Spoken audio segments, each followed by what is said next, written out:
I woke up to a miracle today. Triggers stay as I find my way.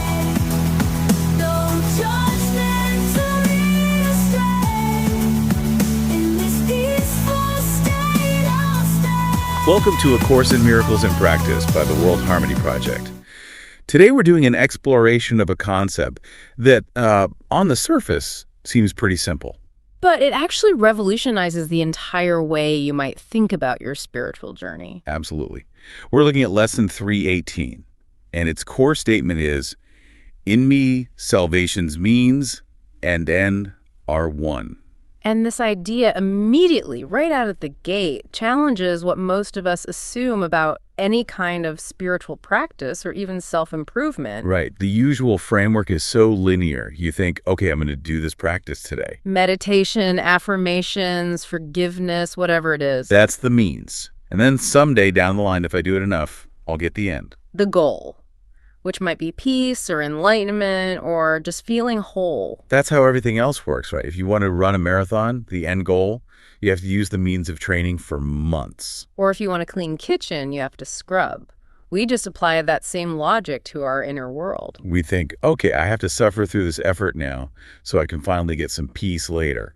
But Lesson 318 just completely collapses that timeline. It takes that whole linear model and says it's not true. It says the practice, the means, isn't some painful step you have to take to get a reward. The means is the reward. The action and the goal are the same thing. Happening at the same time, in the exact same moment. And that shift in perspective, it changes everything. It affects every single choice you make. Suddenly, how you react to getting cut off in traffic, or a comment from a coworker, or even a really serious grievance. That moment becomes the pivot point for your immediate freedom, not for some future, far-off freedom. So our mission in this exploration is to really look at the specific language of this lesson. And more importantly, to apply it, to ground it in the messy, intense, sometimes even trivial moments of everyday life. How does this unity of means and end actually show up when your buttons are getting pushed? We need to make this real. Exactly. Move it from an abstract idea to a practical tool.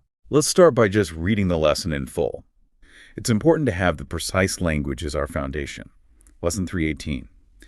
In me, salvation's means and end are one.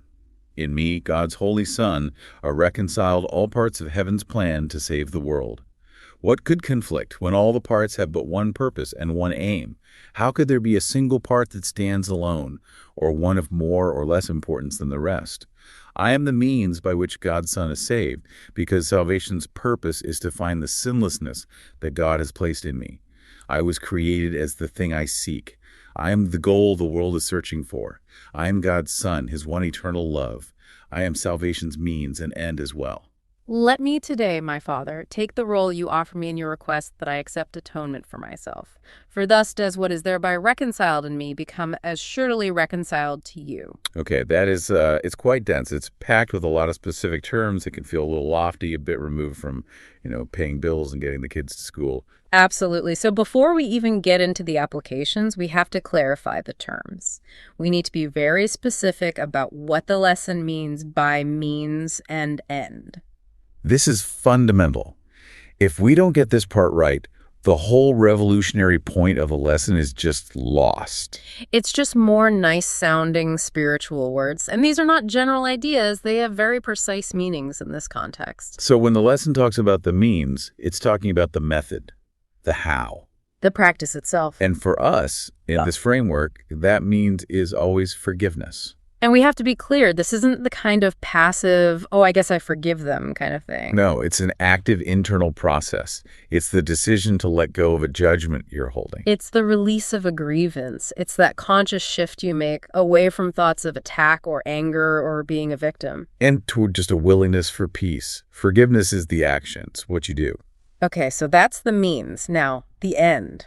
That's the goal. What are we ultimately looking for with all this? We're looking for the recognition of our true nature, what we really are. This true nature, it's often called sinlessness or oneness.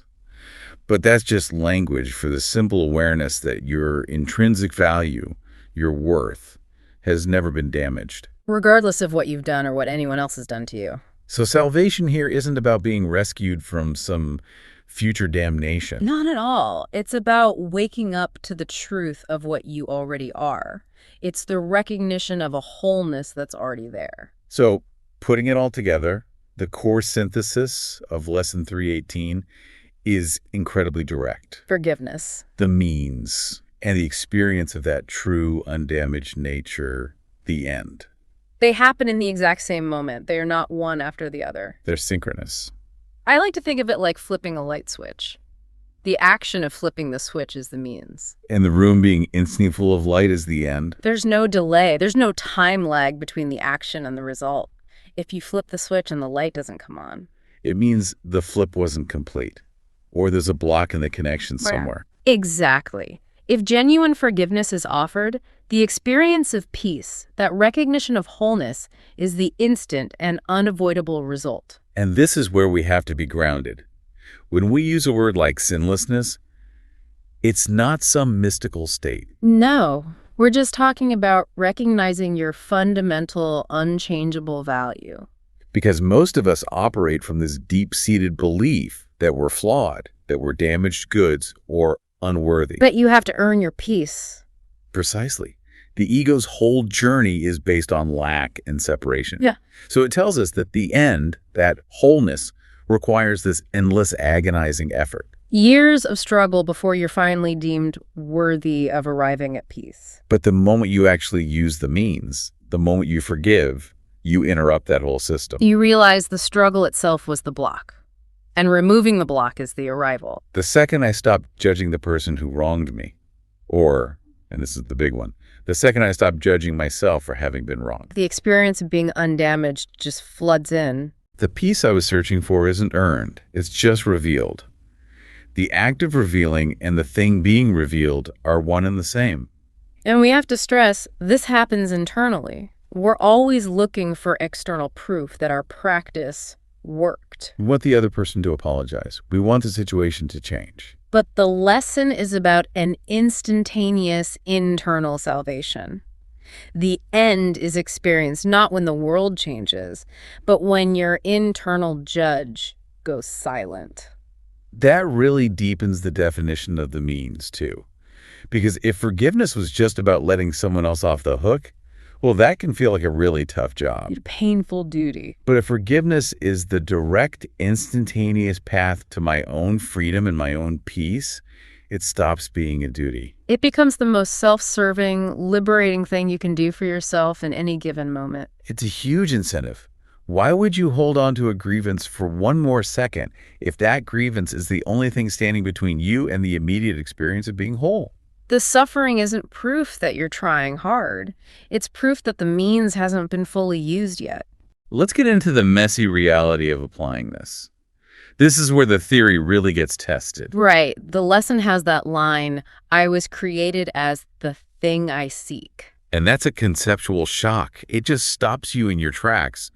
I spent my whole life seeking love, validation, proof of my worth from the outside. But the lesson says the goal I'm looking for is already what I am, my inherent identity. So the core instruction is to stop searching out there. If you are the thing you seek, then the only journey left is an internal one. It's about removing the obstacles, the judgments, the grievances that are blocking you from seeing what's already there. Okay, so let's apply this to interpersonal conflict. This is where we feel most victimized, most separate from that sense of wholeness. Let's start with false accusation and group dynamics. Okay? Imagine a friend, maybe they're being careless, maybe malicious, who knows, but they claim you said something cruel about someone else in your friend group. And this comment starts to spread, and suddenly you feel completely misunderstood, isolated. The immediate reaction, the ego's reaction, is intense. It's that primal feeling of being wronged. You instantly start writing the script in your head to defend yourself. You spin up this whole narrative about how unfair it is, how you're actually a good person, and how terrible your accuser is for doing this to you. The focus is 100% outward, defending this image of yourself. But the problem with that reaction is that your peace now depends on getting an external acquittal. Your sense of self-worth is now staked on whether the group loves you or not. If they don't, your sense of wholeness is just gone. You are now the victim. The shift that Lesson 318 asks for is to just pause that whole defense mechanism. Acknowledge the feeling. The anger is there. The sense of betrayal is there. But then you ask a different question. What am I trying to achieve with all this anger? And the answer is, I'm trying to force an external correction so that I can feel peaceful inside. The shift is remembering the unity principle. If the means and the end are one, I don't need that external correction to experience my own value. I can choose the means forgiveness right now, in this moment. And forgiveness here means letting go of the judgment that my friend should have acted differently. And, crucially, forgiving myself for identifying with the role of the victim who needs to be defended. That's the hardest part for so many of us, the self-forgiveness. We hold on to the pain because we think it proves our innocence. We think, if I let go of the anger, am I admitting I did something wrong? And the lesson's answer is a clear no. Letting go simply means recognizing that your true self, your real nature, is completely untouched by their comment, by their accusation, by the group's opinion. And when you really get that, the intensity of that initial reaction starts to fade. Because the goal you were seeking, peace, integrity, is realized the moment you use the means letting go of the grievance story. They collapse into one. Once your identity is no longer staked on being the innocent victim, the need for that narrative just dissolves. You might still choose to calmly state the facts of what happened, but your motivation is totally different. It's not fueled by this desperate need for validation anymore. It's coming from a place of clarity and peace. The situation just becomes less important because your true self is no longer on the line. That is the moment. The instant you forgive yourself for believing you were a victim is the experience of being whole. Let's move to something even more painful, ghosting. This one is about deep relational abandonment, the kind of grief and anger that can last for years. So let's say a very close long-term friend just vanishes from your life. They ghost you.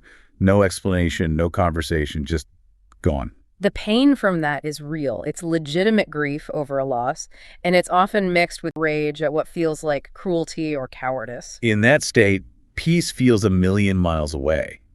And you might know intellectually that holding on to this hurt is only hurting you. You hear those spiritual platitudes, you should forgive them, and it just feels impossible. It feels like you're being asked to pretend the betrayal didn't happen. This is exactly where Lesson 318 is so helpful, because it's not about bypassing the pain. The pain is valid. But it offers a way to step back from the story you're telling yourself and just look at the internal mechanics. When you're replaying the past over and over, what are you trying to do? You're trying to prove, beyond a shadow of a doubt, that they are wrong, and you are the innocent, wounded one. The internal conflict is your desire for them to be wrong, so that you can remain the deserving victim. And that identity, the deserving victim, is a powerful defense. But it's also the very thing blocking your peace. The means here is the willingness to just look at that pain without using it to define who you are. The lesson isn't asking for the pain to magically disappear. It's asking for a tiny bit of willingness. A willingness to just notice the feeling, the anger, the sadness, and see how much of it is being fueled by holding on to that identity of separation. When you can look at the emotion without judging it, without needing to justify it, you create a little bit of space. And in that space, release becomes possible. The means is the moment you choose to let go of the demand that they be punished, or that they have to come back and fix it. You're stepping away from the belief that your happiness depends on their actions. In the end, that experience of wholeness shows up the instant that demand is released. It might be tiny at first. A physical shift. Maybe the knot in your chest loosens for a second, your jaw unclenches. A microsecond of relief. That microsecond is it. That is the direct experience of your true nature, which was being blocked by the heavy investment in the victim story. You've just removed what was blocking your awareness of what's already there, the sinlessness that God has placed in me. It's about finding what's inherent, not creating something that's missing. The goal is always there. The practice just pulls back the curtains. And what's so significant is that this one moment of release, the single choice to use the means, is enough. It demonstrates that the means and end are one. You don't need years of therapy or a dramatic apology to have that initial instantaneous experience of peace. You get it by choosing the practice right now. Okay, let's pivot from these really intense scenarios to the smaller but maybe more frequent struggles of daily life. But first, there's another line in the lesson we need to address, because it can be easily misread. I am the goal the world is searching for. I mean, taken out of context, that can sound incredibly arrogant. Yes, the ego hears that and immediately translates it as, I, this individual person, am superior. I'm special. It turns a universal statement into a tool for feeling separate and better than others. But the true meaning is the exact opposite. It's deeply inclusive. What is the world really searching for? Peace, an end to suffering, connection, unconditional love. All of that is found in recognizing our true shared nature, our universal identity. An identity that is the same in every single person. There is only one shared self. So when I recognize this true nature in myself through the means of forgiveness, I'm not becoming personally superior. You're demonstrating that the reality of connection and wholeness is possible for everyone. By finding that peace in myself, I offer a testament to the world that separation isn't real. So, I am the goal the world is searching for really means the location of the goal is found within my individual decision to forgive. Okay, with that clarified, let's move to parenting and authority. Oh, this is a classic. This is where the tension between teaching your child and, well, losing your cool can just explode. The setup is familiar to any parent. Your child has ignored you multiple times, and now they're giving you some serious attitude. And you can feel it. That primal heat starts rising. The temptation is just huge to get into a battle of wills. Where the real motivation is to prove who's in charge, to get them to acknowledge your authority, to demand respect. That motivation, the need for acknowledgement, that's the ego demanding external validation. You're trying to get to the end of feeling peaceful and respected by using the means of conflict and control. The moment you decide you have to prove you're right, you've cut yourself off from peace. The practice here is catching that moment. The effort is to stop yourself the second you feel yourself gearing up for a fight. You feel the physical tension. You hear the authoritative speech drafting itself in your mind. The means is choosing to stop that energy. The choice is simple. Are you going to parent from a place of reaction to what you see as disrespect? Or are you going to parent from a place of peace? The disrespect still needs to be addressed, but your underlying reason for addressing it shifts completely. It's no longer about your need to be right. And when you choose the means of inner peace, you are instantly embodying the end state you want. You're being that calm, authoritative, peaceful parent in that moment. The conversation stops being about your personal defense and starts being about what your child actually needs to learn. And the unity is immediate. Being the parent you want to be, the end, isn't something that happens after you've won the argument. It happens at the same time as choosing peace, the means, instead of conflict. We often miss that some of the most profound spiritual work happens when the stakes seem so low. Which brings us to the dishwasher martyrdom. This has to be a universal grievance. You walk into the kitchen, you open the dishwasher. And it's a disaster. It's been loaded so badly that the plates are blocking the sprayer, bowls are full of water. The whole thing needs to be redone. And the irritation is instant. And it's totally out of proportion to the actual problem. Because the emotion isn't about the dishes. It's about identity. You start composing the martyr speech in your head. I'm the only one who knows how to do this simple thing. I'm the only one who cares. And the big one, I have to do everything myself. You've made yourself the noble martyr and the person who loaded it the inconsiderate villain. You are choosing to sacrifice your peace, to hold on to that grievance narrative. And it feels good, in a way, because it validates your sense of being wronged. The choice point is right there, catching that impulse to indulge in the whole story. You just recognize, wow, all of this intense, draining emotional energy over a dishwasher. The means is choosing to stop the martyrdom, to just drop the story, Choosing peace here means you just rearrange the dishes without the internal monologue about being taken advantage of. You fix the problem and you mentally let go of the demand that the other person be punished or shamed for it. The physical time it takes to rearrange the dishes is exactly the same whether you're fuming or you're peaceful. But the inner experience is freedom from resentment. You're saving yourself all that emotional labor.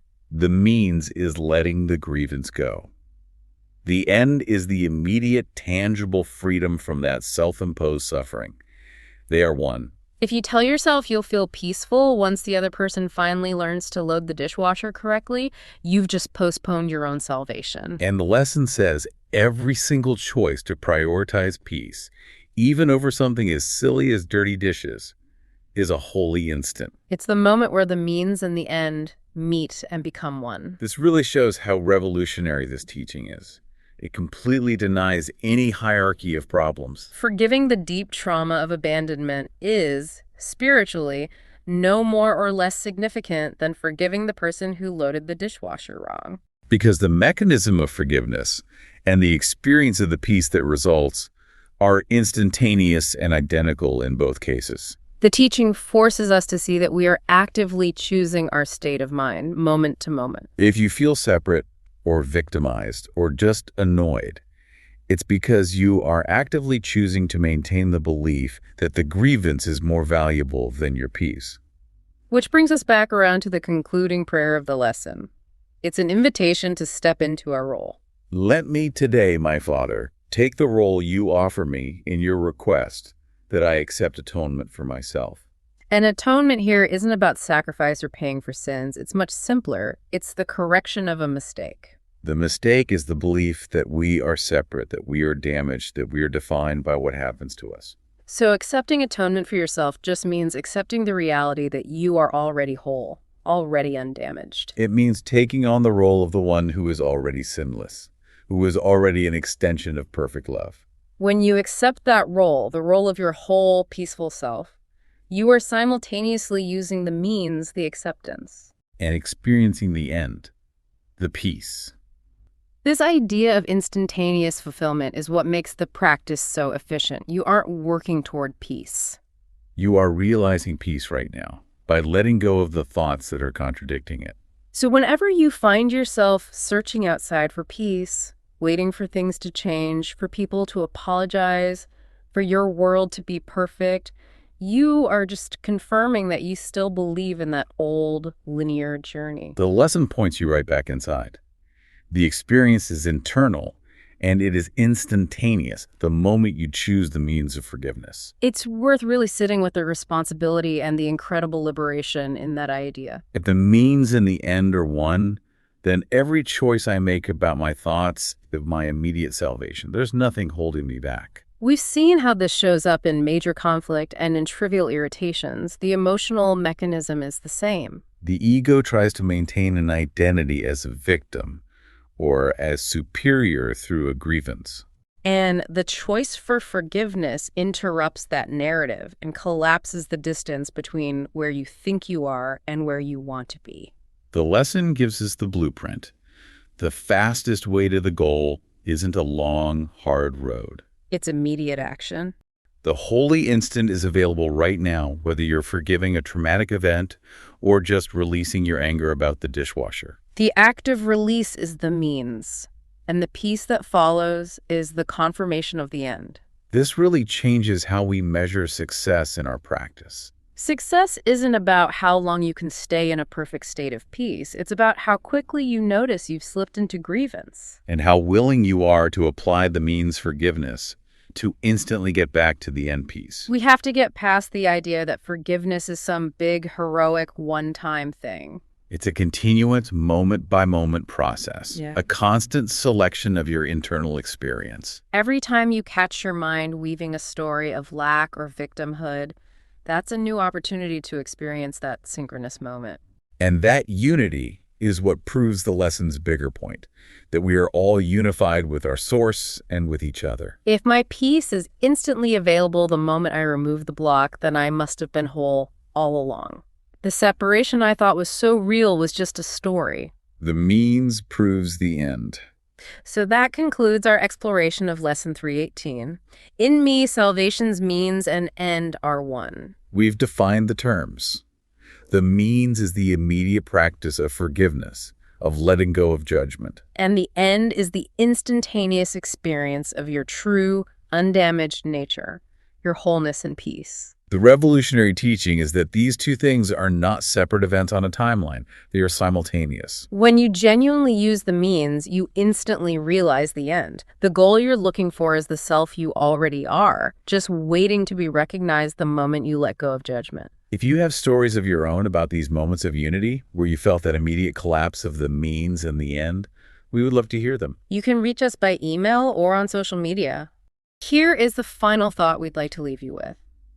Every moment of choosing forgiveness over judgment is both the practice and the realization happening simultaneously, confirming that peace is never an achievement, but an instant recognition. I